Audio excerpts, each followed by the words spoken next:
trust. Do you trust the government? About the small people, and we care about the small people. This city's inhabitants are losing their minds. You are losing your rights. Don't believe what they tell you, because our forefathers left England because of the very things that are going on in our government today. You are losing your rights. They're devaluing the dollar. The Federal Reserve is printing money, which they don't have the authority to do, regardless of what Congress says they do. It's in the Constitution. They do not have the authority to print paper money. That's in our Constitution. You are losing your rights. If we don't act now, we're going to lose all our rights. You can look it up for yourself. You can ask questions. I mean, that's what being a free democratic society is all about. Is you are losing your rights. I mean, I don't want my family growing up in an oppressive society where they can't walk outside and breathe fresh air without someone pointing a gun at them. And I served my country, and I swore an oath to protect the country from all enemies, foreign, domestic. Now, these people that are operating in our government right now are criminals. You are losing your rights. If we don't all stand up and participate in our free democratic society, you're going to lose your rights, and you're going to lose them quick. And the people need to stand up and unite and stop this. Because you are losing your rights as we speak.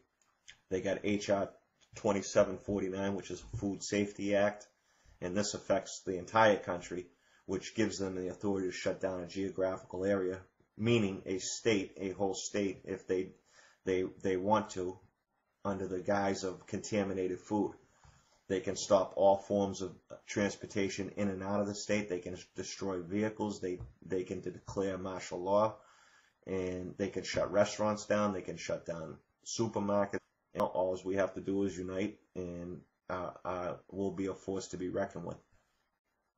Because generally speaking, the people are on the side of the winners.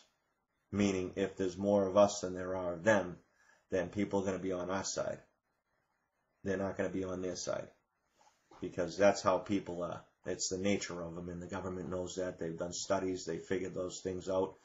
And that's why they put all these hot-button issues out there to distract people, so they argue amongst themselves, like race and abortion and terrorism and healthcare and God only knows what else. They got you all distracted, arguing amongst each other while they're all fucking robbing us. The majority of problems arise from greed. So that's the starting point.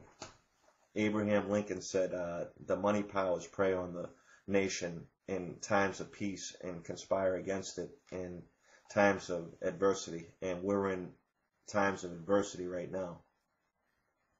And that's what the Federal Reserve is doing. And they're not the only bad guy out there, but they have exceeded their authority by printing money. It's in our Constitution. They don't have the right to print paper money. Our founding fathers knew the hazards of that, and they specifically put it in the Constitution to make it criminal to do so. I mean, people have to wake up, and it's unfortunate, but we're at a point right now that if people don't wake up, they're going to lose everything that they fought for and struggled for all these years, and not to mention all the things that our forefathers fought for and died for this country. So when everyone realizes that they've been duped, they're going to be pissed. And that's why they put all these laws in place, so that when people do realize, it'll be too late for them, and they won't have anything to say about it because they'll be locked up or shot. Because if you open your mouth against the regime, that's what happens to you. Just ask Saddam Hussein's people. And I'm not saying that we're living in one at this particular moment, but we're heading fast towards it. So, and I'm not the history teacher. That needs to fall on your shoulders. You need to do your own reading. You need to get involved and start contacting your representatives and putting pressure on them, because one person can't do it. It takes a village to raise a child. You heard that expression. It's true. It takes a village to like elect a leader, and then it takes a village to watch that leader and make sure he doesn't go power hungry. And that's where we fell off. we were out watching football or basketball or baseball or going on the beach or talking on the internet or texting each other, whatever the case may be, arguing about healthcare or abortion while they're robbing us blind. The Lord tells me he can get me out of this mess, but he's pretty sure you're fucked.